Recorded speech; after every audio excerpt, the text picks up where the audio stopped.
What is a twin flame? And how is it different from a soulmate? Have you ever met someone who didn't just change your life, but changed you? Not someone who made you happy, not someone who felt comfortable, but someone who cracked you open, made you question everything, and somehow disappeared just when you needed them the most? If you've ever experienced that, you've probably wondered, was that a twin flame or was that an intense attachment? And how is that different from a soulmate? Today, I want to explain this in a grounded way without romanticizing suffering, but also in a way that actually makes sense if you lived it. So let's start with soulmates. A soulmate is someone whose energy naturally harmonizes with yours. Think about the people in your life where things just flow. You don't feel like you have to perform. You don't feel anxious without waiting for a text. You don't feel like you're constantly proving your worth.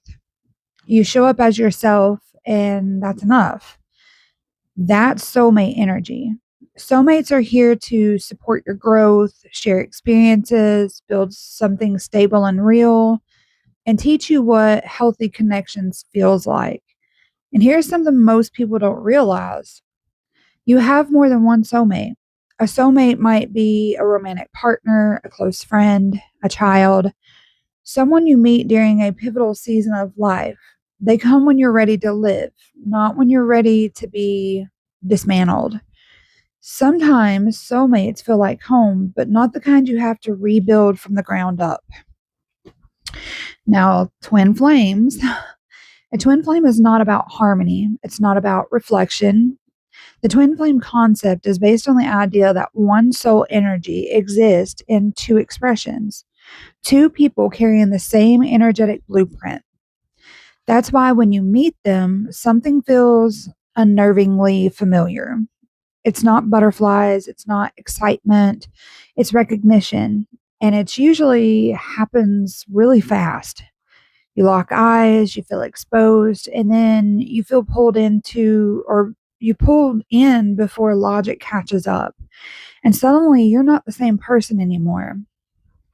So the why am I acting like this phase is really, this is where people start questioning themselves. You might think, I've never acted like this before. Why does this person trigger me so deeply?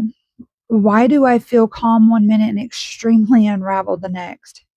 That's because a twin flame doesn't connect to your personality, they connect to your unhealed parts. They mirror your abandonment wounds, your fear of rejection, your need for validation, your suppressed emotions, and they do it effortlessly, not intentionally, not maliciously, just by being who they are. So, why twin flame connections are often unstable? Well, twin flames are rarely stable at first because they activate the nervous system. So, one person becomes the chaser and they're trying to hold on, understand, and fix things, while the other becomes the runner. They're overwhelmed, they shut down, they're avoidant. This isn't a failure, it's a pattern that is rooted in unresolved trauma and attachment. So here's the important part most people miss: the chaos is not the point, the awareness is. So if nothing inside you healed, the connection wouldn't feel so intense. So let's look at the key differences: soulmates versus twin flames in a clear contrast. A soulmate supports your current vision, a twin flame challenges it. A soulmate meets you where you are, but a twin flame shows you where you're not aligned. And a twin or a soulmate builds with you where a twin flame breaks the illusions. So a soulmate says, let's grow together. A twin flame says, grow or this won't work. So the hard truth about twin flames and the reality check is here's something that needs to be said clearly. A twin flame does not guarantee a relationship, a reunion, or a happy ending. And suffering does not equal love. So if someone repeatedly disappears, withholds communication, keeps you emotionally disabled, or that's not spiritual, it's a signal. So the twin flame journey is about self-sovereignty, not self-abandonment. If if the lesson is learned, the connection either evolves into something healthy or it ends completely. And that ending does not mean it wasn't real. So, this is where people get confused. After a twin flame experience, a healthy soulmate can really feel underwhelming at first. There's no emotional roller coaster, no obsession, no longing. And people think, why don't I feel that spark? And what they're actually feeling is nervous system regulation. So peace can feel unfamiliar when chaos was normalized. That's not a lack of chemistry, that's healing. So twin flames awaken you where soulmates walk with you. And twin flames initiate transformation where soulmates support embodiment. One is going to crack you open and the other is just going to help you stay whole.